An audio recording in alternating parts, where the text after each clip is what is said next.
Oh my god, non mais je suis trop contente de vous retrouver dans cette nouvelle vidéo. Aujourd'hui je vais vous montrer tout ce que je mange dans une journée pour me sentir bien et être performante à l'entraînement. Je vais aussi vous expliquer comment était mon alimentation et ce que j'ai amélioré justement pour me sentir bien.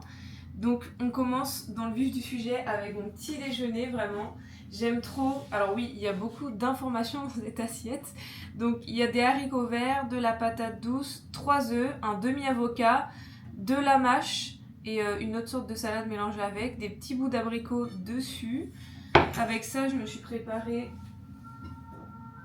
des petites dattes comme ça. Là, j'en ai mis 4 avec un petit peu de beurre de cacahuète dessus et une eau citronnée avec des petites feuilles de menthe parce que j'aime bien en fait dans mes boissons, enfin j'aime bien embellir mes boissons et avec ça bien évidemment. Donc avec ça je prends un petit complément, donc vitamines et oméga 3. Je vais vous expliquer au fur et à mesure de cette vidéo tout ce qui a changé dans mon alimentation, ce que je mange plus, ce que je mange maintenant, ce qui m'aide aussi, tout ce que je vais vous montrer ou même quand je vais vous prendre avec moi à la salle.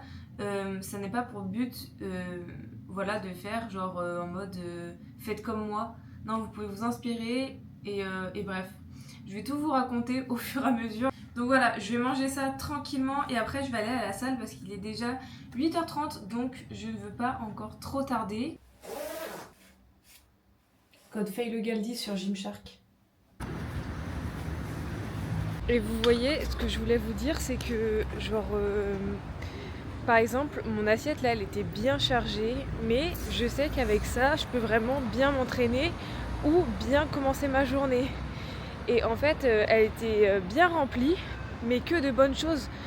Vraiment, j'ai la larme à l'œil là, l'air frais, il me fait ça à chaque fois. Dès que je sors et qu'il y a un peu d'air frais, je chiale mes grands morts. C'est pas voulu. Je vais pas me sentir blindée, gonflée ou ballonnée après manger, tu vois.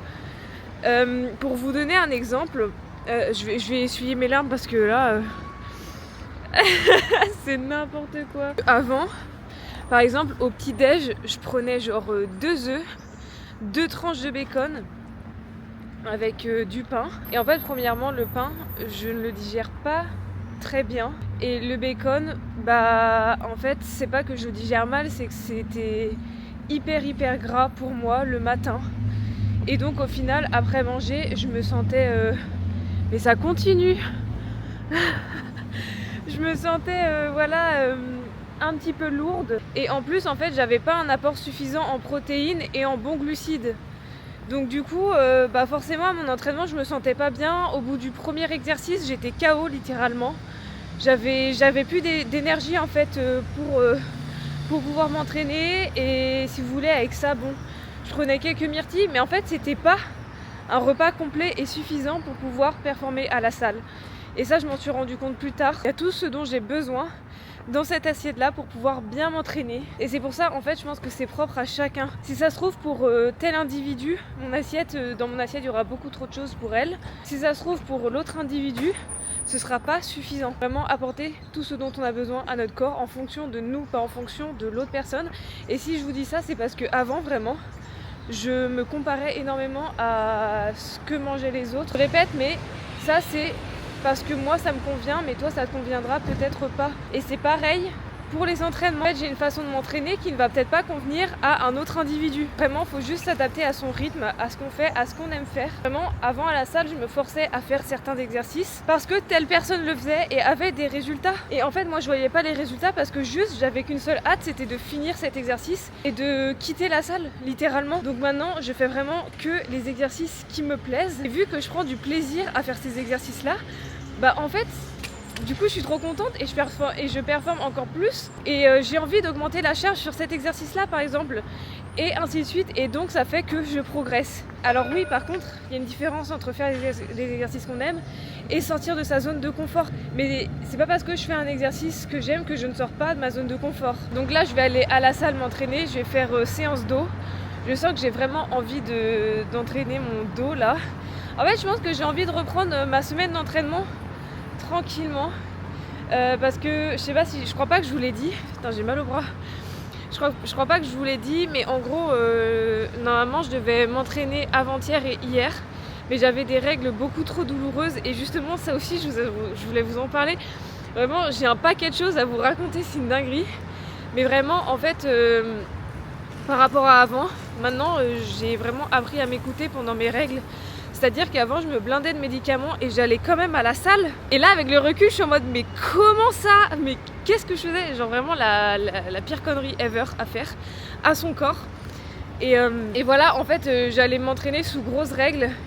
Et je prenais des médicaments pour pas trop ressentir la douleur. Et là, maintenant, juste, je décide de m'écouter et je ne suis plus frustrée ni contrariée par le fait de ne pas aller à la salle.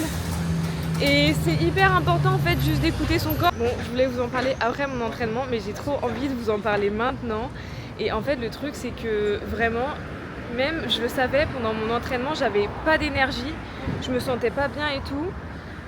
J'avais vraiment mes règles douloureuses et avec le Doliprane, même avec le Doliprane j'avais un peu mal, mais je m'entraînais quand même et j'étais pas du tout performante en fait, j'arrivais à rien faire, mais je continuais de m'entraîner et en fait j'écoutais pas du tout mon corps. Et donc, je me retrouvais comme un légume, je rentrais, j'étais frustrée en fait, j'étais frustrée de ma séance et j'étais même pas fière de moi. Donc au final, il faut juste, entre guillemets, mettre son ego de côté et surtout s'écouter.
C'était vraiment une bonne séance. Pour le coup, j'ai réussi à faire tout ce que je voulais. Alors il y a juste le dernier exercice que j'ai pas filmé. J'ai fait les trapèzes aux haltères. Et il y avait pas mal de monde, donc je voulais pas trop déranger avec la caméra, du coup j'ai pas filmé. Et j'ai fini par du cardio et un peu d'abdos. Non mais là je suis trop contente, si vous voyez le bordel derrière, c'est normal parce que j'ai reçu la future collection Gymshark. Elle est incroyable, j'ai vraiment trop hâte de vous la présenter. Mais avant ça, je vais manger parce que je suis affamée. Donc ça c'est du chili con carne fait maison que j'ai préparé hier soir avec des haricots verts, un peu de carottes et un peu de riz avec des petites noix comme ça.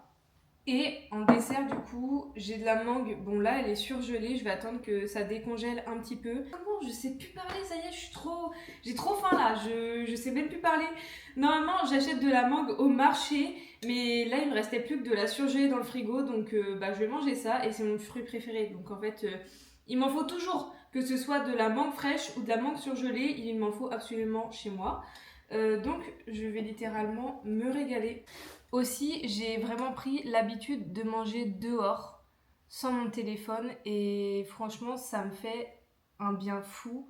C'est une dinguerie parce que pendant longtemps, en fait, j'étais trop habituée à manger avec une vidéo YouTube ou ce genre de choses. Et là maintenant, juste manger dehors, au soleil, sans distraction, c'est 100 fois mieux. Donc je vous invite à essayer, vous verrez. Au début, ça fait bizarre, mais après, en fait, c'est tellement bien. Genre, à chaque fois, j'ai trop hâte d'aller manger sans mon téléphone, c'est une dinguerie. Pour le goûter, c'est assez simple, mais je sais que ça va me caler jusqu'au repas du soir et généralement, je mange assez tôt. Donc franchement, je n'ai pas besoin de plus. Donc pour le repas du soir, c'est 2 pavés de saumon avec du riz, des petites asperges. Là, c'est des sortes de haricots, il me semble, avec un demi-avocat et je vais presser mon citron dessus. Et ça, c'est trop cool parce que du coup, c'est un meal prep que j'ai préparé hier. Donc là, j'avais un peu faim et j'avais juste à le sortir de mon frigo et à le réchauffer. Vraiment, c'est un game changer de faire des meal prep. Qui est une part souveraine, une part de moi qui est comme énormément d'énergie, de ressources. Elle devait avoir honte de certaines parts d'elle. Hier encore, j'étais en coaching avec une cliente et elle me racontait que si on lui fait un compliment sur une robe d'énergie, tout ça, il faut comprendre que...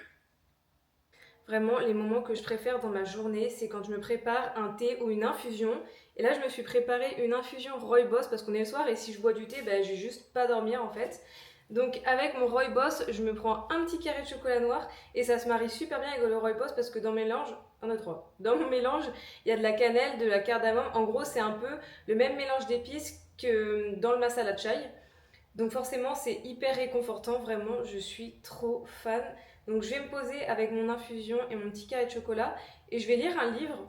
Je vais vous montrer celui que je suis en train de lire en ce moment, mais là j'ai envie de lire un autre. Donc en ce moment, je suis en train de lire ce livre-là, mais est-ce vraiment le cortisol et hormones et alimentation? Franchement, c'est deux livres qui sont super complets. Celui-là, je ne l'ai pas encore commencé, mais il a l'air hyper complet. Merci d'avoir regardé cette vidéo jusqu'à la fin. N'hésitez pas à vous abonner à la chaîne. Vraiment, je vais essayer de revenir plus régulièrement maintenant sur YouTube parce que j'adore en fait, j'adore vous raconter plein de choses.